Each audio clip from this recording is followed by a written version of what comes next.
Hello engineers, welcome to easy to learning. দেখো, SPCL এর পক্ষ থেকে তোমাদের জন্য একটা হিউজ ভ্যাকেন্সি বেরিয়েছে। তোমরা যারা যারা ডিপ্লোমা করছো, ডিপ্লোমা করার পরে এসপিসিএল এর মতো একটা মহারত্ন কোম্পানিতে ইঞ্জিনিয়ার হিসেবে জয়েন করতে চাইছো, তাদের জন্য একটা once and all time opportunity. তো সঙ্গে থাকো, সম্পূর্ণ ভিডিওটা দেখো। আমি তোমাদের সঙ্গে ডিসকাস করবো তোমরা কী করে অ্যাপ্লিকেশন করবে, অ্যাপ্লিকেশন প্রসেস কী আছে, লাস্ট ডেট কী আছে, কোন জায়গাগুলো তোমাদের মাথায় রেখে অ্যাপ্লিকেশন করতে হবে, বিস্তারিত তথ্য তোমাদের সঙ্গে শেয়ার করবো। ঠিক আছে, তাহলে চলো ভিডিওটা শুরু করি। দেখো, শুরু করার আগে তোমাদের আমি বলি, তোমাদের এই ডেসক্রিপশন পড়ে তোমাদের আমি সময় নষ্ট করবো না। আমি ডিরেক্ট তোমাদের টপিকে আসবো, টু দ্য পয়েন্ট কথা বলবো, যেন তোমাদের সময়টা নষ্ট না হয়। ঠিক আছে, সবার প্রথমে ইম্পর্টেন্ট ডেটগুলো দেখে নাও। দেখো, তোমাদের অ্যাপ্লিকেশন কিন্তু অনেকদিন আগে শুরু হয়ে গেছে। 26 মার্চ মাসে 26 তারিখ থেকে অ্যাপ্লিকেশন শুরু হয়ে গেছে এবং 21 মে পর্যন্ত তোমাদের অ্যাপ্লিকেশন চলবে। এই সামনে 21 তারিখ পর্যন্ত তোমাদের অ্যাপ্লিকেশন চলবে। তোমরা যারা যারা অ্যাপ্লিকেশন করোনি, অবশ্যই অ্যাপ্লিকেশন করে নাও, লাস্ট ডেটের অপেক্ষায় থেকো না। ঠিক আছে, এবার চলে আসি এলিজিবিলিটির উপর। দেখো, এলিজিবিলিটি কী কী বলেছে। দেখো, জুনিয়র এক্সিকিউটিভ আর মেকানিক্যালে তোমরা যারা যারা অ্যাপ্লিকেশন করবে, তাদের স্যালারি হবে 30,000 থেকে 1,20,000 টাকা পর্যন্ত, মানে অনেক বড় একটা অ্যামাউন্ট। ঠিক আছে, এখানে ভ্যাকেন্সি আছে 11টা এবং ম্যাক্সিমাম এজ তোমাদের 25 বছর মধ্যেই হতে হবে, আর মিনিমাম এজ তোমাদের 18 বছর। তোমাদের এজ 18 বছর থেকে 25 বছরের মধ্যে থাকতে হবে। ঠিক আছে, কী কী কোয়ালিফিকেশন লাগবে দেখো, এখানে 3 year full time regular diploma in mechanical engineering. দেখো, এখানে বলেছে কিন্তু এই রেগুলার ডিপ্লোমা কথাটা ভালো করে মাথায় রাখো। রেগুলার ডিপ্লোমা করতে হবে মেকানিক্যাল ইঞ্জিনিয়ারিংয়ের উপর, তবেই তোমরা এই জুনিয়র এক্সিকিউটিভ মেকানিক্যাল পোস্টে অ্যাপ্লিকেশন করতে পারবে। ঠিক আছে, মাথায় রাখবে regular diploma, not distance diploma. ঠিক আছে, সিমিলারলি জুনিয়র এক্সিকিউটিভ ইলেকট্রিক্যালে এখানেও স্যালারি সেম আছে, 30 থেকে 1,20,000 টাকা, ভ্যাকেন্সি আছে 17টা। ঠিক আছে, এবং ডিগ্রি লাগবে, তোমাদের কোয়ালিফিকেশন লাগবে 3 বছর full time diploma in electrical engineering পর 3 বছর তোমাদের ডিপ্লোমা থাকতে হবে। ঠিক আছে, জুনিয়র এক্সিকিউটিভ ইনস্ট্রুমেন্টেশন, যারা যারা ইনস্ট্রুমেন্টেশনের উপরে ইঞ্জিনিয়ারিং করেছো তারাই এই পোস্টের জন্য অ্যাপ্লিকেবল। এখানেও তোমাদের পোস্ট আছে 6টা, স্যালারি হচ্ছে 30,000 থেকে 1,20,000 টাকা এবং ম্যাক্সিমাম এজ হচ্ছে 25 বছর। ওকে, জুনিয়র এক্সিকিউটিভ কেমিক্যাল, যারা যারা কেমিক্যাল ইঞ্জিনিয়ারিংয়ের জন্য অ্যাপ্লিকেশন করবে তাদের ক্ষেত্রেও সেম, তোমাদের ফুল টাইম ডিপ্লোমা করতে হবে কিসের উপর, কেমিক্যাল ইঞ্জিনিয়ারিংয়ের উপর। ঠিক আছে, এখানে ভ্যাকেন্সি অনেকগুলো বেশি আছে, 41টা ভ্যাকেন্সি আছে এবং স্যালারি সেম আগেরটার মতোই।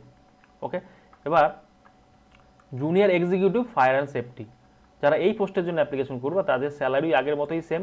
এখানে ভ্যাকেন্সি আছে 28টা, ম্যাক্সিমাম এজ হচ্ছে 25 বছর। দেখো, এখানে তোমাদের একটু চেঞ্জ আছে, কি আছে, any science graduate plus diploma in fire and safety.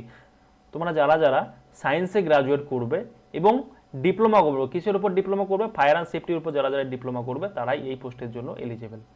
ওকে, ঠিক আছে।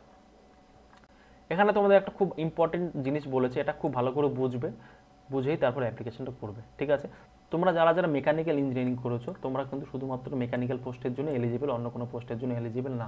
ঠিক আছে, যারা ইলেকট্রিক্যাল ইঞ্জিনিয়ারিং করেছো তারা ইলেকট্রিক্যাল পোস্টের জন্য এলিজিবল, অন্য কোনো পোস্টের জন্য এলিজিবল না। ঠিক আছে, যারা যারা ইনস্ট্রুমেন্টেশন উপর ডিপ্লোমা করেছো তারা শুধুমাত্র ইনস্ট্রুমেন্টেশন পোস্টের উপর অ্যাপ্লিকেবল, অন্য কোনো পোস্টের উপর অ্যাপ্লিকেবল না। ওকে, সিমিলারলি যারা যারা কেমিক্যাল ইঞ্জিনিয়ারিং করেছো তারা শুধুমাত্র কেমিক্যালের যে পোস্টগুলো আছে সেই পোস্টে অ্যাপ্লিকেশন করতে পারবে, অন্য কোনো পোস্টে অ্যাপ্লিকেশন করতে পারবে না। ওকে, সিমিলারলি নিচেরটাও যারা যারা ফায়ার অ্যান্ড সেফটিতে অ্যাপ্লিকেশন করবে তারা ফায়ার অ্যান্ড সেফটির উপরে তোমাদের ডিপ্লোমা থাকতে হবে। ঠিক আছে, ওকে। আর একটা কথা অ্যাডিশনাল বলেছে এখানে, দেখো মিনিমাম 60% মার্কস তোমাদের থাকতে হবে। যারা যারা ডিপ্লোমা করছো, ডিপ্লোমা তোমাদের মিনিমাম 60% মার্কস থাকতে হবে, তাহলে কিন্তু তোমরা এলিজিবল না। ঠিক আছে, 50% ফর এসটি এসসি অ্যান্ড পিডাব্লিউবিডি, যারা যারা এসটি এসসি এবং পিডাব্লিউবিডি থাকছো তাদের জন্য 50% মার্কস হলেও চলবে। ঠিক আছে, শর্ট লিস্টিং প্রসেস, তোমাদের সিলেকশন প্রসেসটা কী হবে সেটা একটু বলে দিই। তোমাদের সিলেকশন প্রসেসটা কী হবে, প্রথমে তোমাদের সিবিটি হবে, কম্পিউটার বেসড টেস্ট হবে একটা। টেস্ট হওয়ার পরে গ্রুপ টাস্ক বা গ্রুপ ডিসকাশন হবে তোমাদের সঙ্গে একটা। এই গ্রুপ ডিসকাশন হয়ে গেলে স্কিল টেস্ট হবে। স্কিল টেস্টটা কী হবে, তোমরা যে ট্রেডের উপর ডিপ্লোমা করেছো সেই ট্রেডের উপর তোমাদের স্কিল টেস্ট হবে। ঠিক আছে, এরপরে তোমাদের পার্সোনাল ইন্টারভিউ হবে, পার্সোনাল ইন্টারভিউ হয়ে গেলে মেডিকেল হবে, মেডিকেলের পরে তোমরা জয়েনিং লেটার পেয়ে যাবে। ঠিক আছে, আচ্ছা, তোমাদের যে সিবিটি হবে সেটা সিলেবাস কি থাকবে, দেখো এটা সিলেবাসও বলে দিয়েছে। সিলেবাস কি থাকবে, যেটা জেনারেল অ্যাপটিটিউডে কি থাকবে, ইংলিশ থাকছে। ঠিক আছে, কোয়ান্টিটিভ অ্যাপটিটিউড ম্যাথ থাকছে, আর লজিক্যাল রিজনিং আর ডিএই থাকছে, ডাটা ইন্টারপ্রিটেশন থাকছে। এই 4টা টপিক থাকছে। কি কি থাকছে, ইংলিশ থাকছে, ম্যাথ থাকছে, রিজনিং থাকছে আর ডিএই থাকছে, ডাটা ইন্টারপ্রিটেশন থাকছে। ঠিক আছে, এবং টেকনিক্যাল নলেজ কী কী লাগবে তোমাদের, টেকনিক্যাল নলেজ তোমাদের এতটুকু লাগবে, তোমরা যারা যারা যেই ট্রেডের উপর তোমরা ডিপ্লোমা করছো সেই ট্রেডের উপর তোমাদের নলেজ লাগবে, সেই ট্রেডের উপর থেকে তোমাদের কোশ্চেন জিজ্ঞাসা করা হবে। ঠিক আছে, মাথায় রাখবে। ঠিক আছে, এখানে স্যালারি বলে দিয়েছে 30,000 থেকে 1,20,000 টাকা স্যালারি হবে তোমাদের। দেখো ভ্যাকেন্সিটা একটু তোমরা দেখে নাও। দেখো তোমাদের পে স্কেল হবে 30,000 থেকে 1,20,000 টাকার মধ্যে।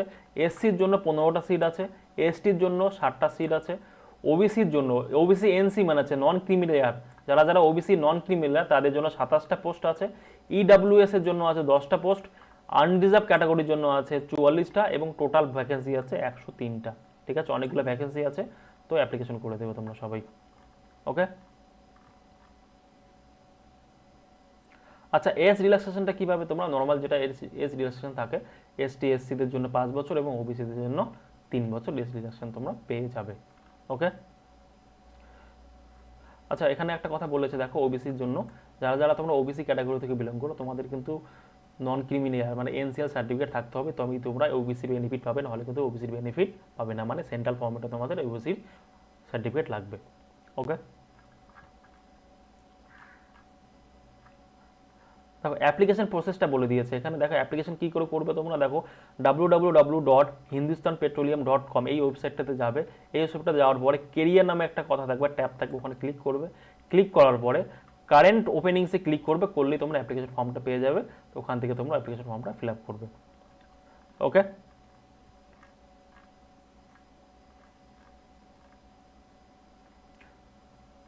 আচ্ছা অ্যাপ্লিকেশন ফি সম্পর্কে তো একটা জেনে নাও। দেখো অ্যাপ্লিকেশন ফি বলে দিয়েছে এসটি এসসি এবং পিডাব্লিউবিডি যারা এই ক্যাটাগরিতে যারা থাকবে তাদের জন্য কোনো ফি লাগবে না, কিন্তু other than this category UR OBC আর ইডাব্লিউএস সবার জন্য 1,000 টাকা অ্যাপ্লিকেশন ফি এবং 18% জিএসটি, মানে হচ্ছে 1,180 টাকা তোমাদের অ্যাপ্লিকেশন ফি লাগবে। ঠিক আছে, কাদের জন্য, আনরিজার্ভ ক্যাটাগরি ওবিসি এবং ইডাব্লিউএস সবার জন্য 1,180 টাকা করে অ্যাপ্লিকেশন ফি লাগবে। ওকে,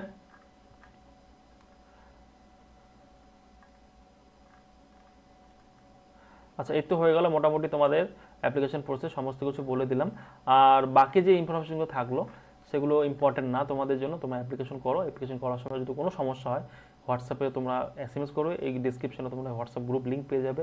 এই হোয়াটসঅ্যাপ গ্রুপে তোমরা জয়েন করো, জয়েন করে কোনো সমস্যা হলে গ্রুপে জানাও, আমরা তোমাদের সেই সমস্যাগুলো সমাধান করে দেওয়ার চেষ্টা করব। ঠিক আছে, থ্যাংক ইউ সো মাচ সম্পূর্ণ ভিডিও দেখার জন্য। Have a nice day, by.